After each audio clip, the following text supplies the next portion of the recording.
नमस्कार दोस्तों, स्वागत है आप सभी लोगों को हमारे YouTube चैनल पर जून्ड एडवाइस पर पेंशन धारकों। क्या आप भी EPS 99 पेंशन योजना से जुड़े हैं? तो आज की यह खबर आपके चेहरे पर मुस्कान ला सकती है। सरकार बना रही है बड़ा प्लान। क्या RS जगाया जीरो की जगह अब मिल सकती है? RS आफ्ट साउंड की न्यूनतम पेंशन क्या संसद की कमेटी ने दे दिया है? बड़ा सुझाव, क्या यूनियन की मांग अब रंग लाने वाली है? और सबसे अहम, आपको यह फायदा कब और कैसे मिलेगा? सिर्फ इतना ही नहीं, EPF खाता धारकों के लिए भी आई हैं 5 बड़ी खुशखबरें। PF में हुए नए बदलाव अब सीधे आपके फायदे में बदल सकते हैं। नई सुविधाएं, नया सिस्टम और आपके भविष्य को सुरक्षित करने वाले बड़े कदम। तो अगर आप भी EPFO के सदस्य हैं, प्राइवेट कर्मचारी हैं या फिर पेंशन भोगी हैं, तो यह वीडियो आपके लिए गोल्डन अपडेट लेकर आया है। अब आपको क्या करना है? वीडियो को शुरू से लेकर आखिर तक ध्यान से देखना है, क्योंकि हर सेकंड में छुपी है आपके लिए बड़ी जानकारी। और अगर आप चैनल पर नए हैं तो सब्सक्राइब करना बिल्कुल मत भूलिए, क्योंकि पेंशन और PF से जुड़ी सबसे तेज और सटीक खबरें आपको यहां मिलेंगी।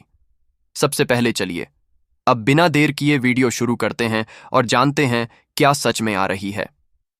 RC पासन 500 की पेंशन वाली बड़ी खुशखबरी। संसद की एक स्थायी समिति ने श्रम मंत्रालय से कहा है कि वह EPS का तीसरा पक्ष के मूल्यांकन जो निश्चित है वह समय सीमा के भीतर पूरा करें। यानी कि संसद की स्थायी समिति ने श्रम मंत्रालय से कहा है कि जो EPS पेंशन है उसका तीसरा पक्ष मूल्यांकन करेगा, जो कि एक निश्चित समय सीमा के भीतर यहां पर पूरा होगा। और उसके बाद आपको जो अंतिम जवाब मिलेगा, भारतीय जनता पार्टी के सांसद बसवराज मुंबई की अध्यक्षता वाली समिति चाहती हैं कि मूल्यांकन की प्रक्रिया वह 2025 के अंदर अंदर पूरी हो। जैसा कि पेंशन की बढ़ोतरी का मुद्दा, जो कि 2025 के अंदर पेंशन है, उसको लेकर अंतिम यहां पर जवाब मिले।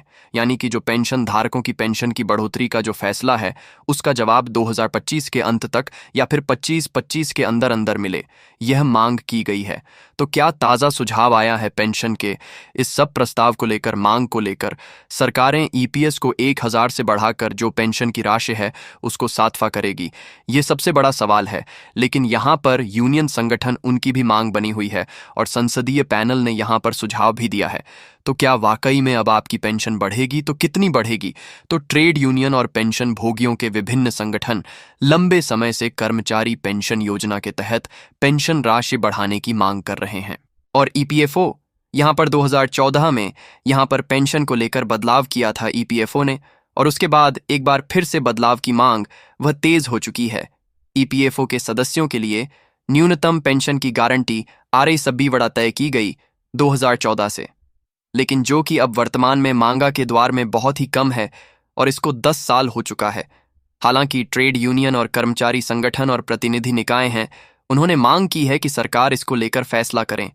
मांगों के बावजूद सरकार ने EPS के तहत न्यूनतम पेंशन राशि में कोई फिलहाल संशोधन नहीं किया है। अभी फिलहाल प्रस्ताव को लेकर यहां पर समीक्षा चल रही है। समीक्षा के अनुसार अगर बात करें तो आपको बता दें, इस पेंशन का संशोधन 1 दशक हो चुका है, यानी कि 10 साल हो चुका है। और EPS, जैसे कि EPS PT5 पेंशन योजना के नाम से भी जाना जाता है, इसकी जांच संभव है। पहली बार किसी भी तीसरे पक्षी यानी कि बाहरी विशेषज्ञों द्वारा इसको लेकर समीक्षा की जाएगी। पेंशन को लेकर तो ऐसे में आपको 2025 के अंदर इसको लेकर अंतिम समाधान भी मिल सकता है। पेंशन के मुद्दे को लेकर संसद की यज्ञ स्थायी समिति ने श्रम मंत्रालय से कहा है कि वह EPS का तीसरे पक्ष के मूल्यांकन एक निश्चित समय सीमा के बोध पूरा करें। भारतीय जनता पार्टी के सांसद बसवराज मुंबई की अध्यक्षता वाली यह समिति चाहती है कि मूल्यांकन की जो प्रक्रिया, पेंशन की बढ़ोतरी की जो प्रक्रिया 2025 के अंदर अंदर पूरी हो जाए। और ऐसे में आपको बता दें कि इस समिति ने श्रम मंत्र से यह भी कहा है कि वह इस मामले को तत्परता से ले और उसे EPS के तथा RS से 8000 की न्यूनतम पेंशन को बढ़ाया जाए, यानी कि पेंशन की बढ़ोतरी की मांग की गई है। समिति ने अपनी रिपोर्ट में कहा है कि पिछले कुछ वर्षों से जीवन यापन की लागतें कई गुना बढ़ गई हैं, यानी कि महंगाई कई गुना बढ़ चुकी है, लेकिन पेंशन में कोई बढ़ोतरी नहीं हुई है। यानी महंगाई कई गुना यहाँ पर बढ़ चुकी है, लेकिन पेंशन की राशि वही है, 2014 से लागू है। लेकिन इसको 1 दशक हो चुका है जिस समय में महंगाई भी और बढ़ चुकी है। तो इस वर्ष का ईपीएस में जैसा कि बात करें तो ईपीएस की शुरुआत 1995 से हुई थी और इस योजना का उद्देश्य है कि कर्मचारियों को सेवानिवृत्ति के बाद एक स्थायी पेंशन का आय उपलब्ध कराना। और ऐसे में यहाँ पर बात करें, समिति ने अपनी रिपोर्ट में कहा है कि यह देखते हुए कि योजना का तीसरे पक्ष के द्वारा मूल्यांकन 30 वर्षों के बाद किया जा रहा है, समिति दृढ़ता से अनुशंसा करती है कि यह एक कार्य एक निश्चित समय सीमा के भीतर अधिमानत समिति 2025 के अंत तक पूरा किया जाए, यह मांग की गई है। तो ऐसे में यहाँ पर समिति ने श्रम मंत्रालय से बताया है कि इस पहली तृतीय पक्ष की समीक्षा की प्रक्रिया प्रस्ताव के लिए अनुरोध है और इसके माध्यम से अगर बात करें तो इसकी शुरुआत हो चुकी है, इसका काम चल रहा है।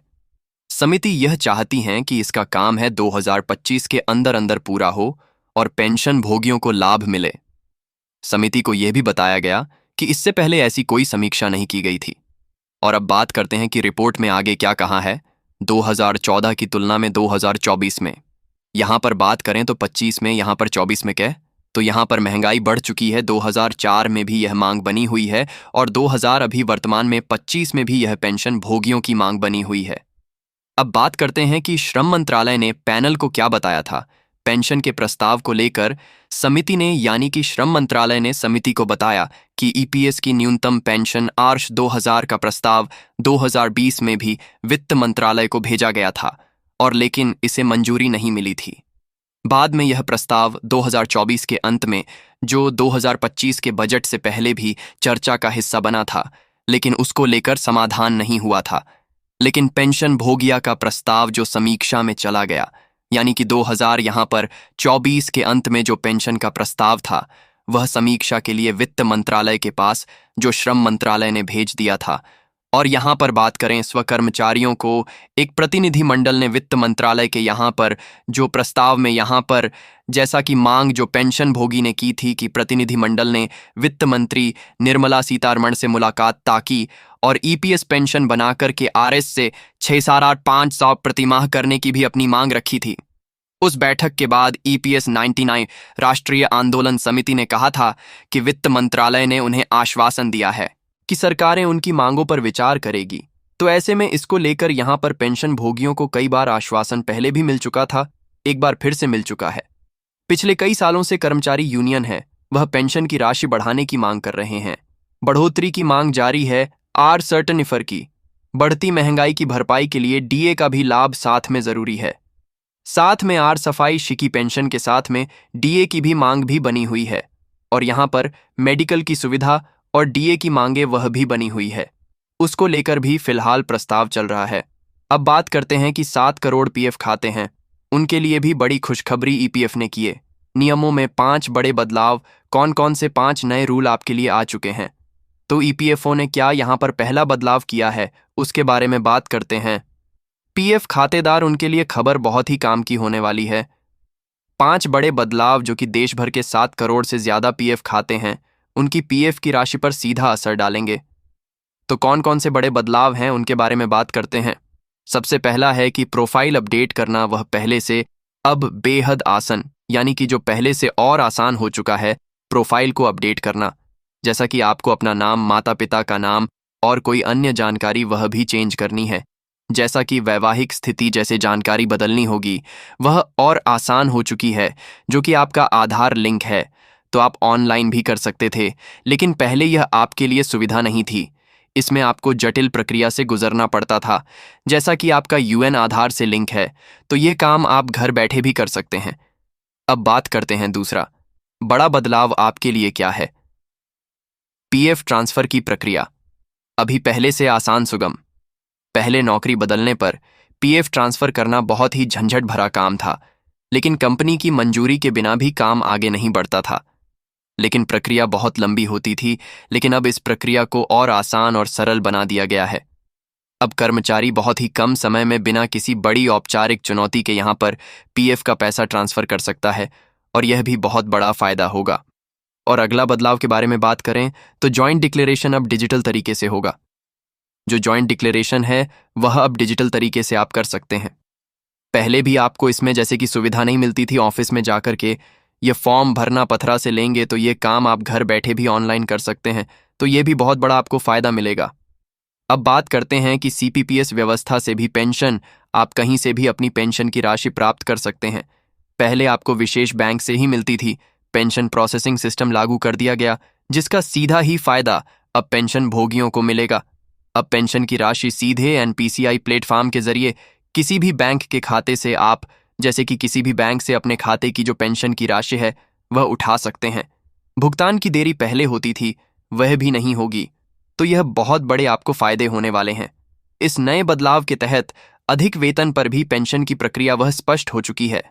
यानी कि ईपीएफओ ने कर्मचारियों के लिए ज्यादा जानकारी यहां पर स्पष्ट कर दी है कि अपने वेतन पर भी पेंशन पाना चाहते हैं तो इसके लिए समान नियम लागू किया गया है। लेकिन अगर किसी कर्मचारी का वेतन ज्यादा है तो पीएफ की राशि अतिरिक्त जमा करनी होगी। ऐसा करने पर भविष्य में उन्हें अधिक पेंशन का लाभ मिलेगा।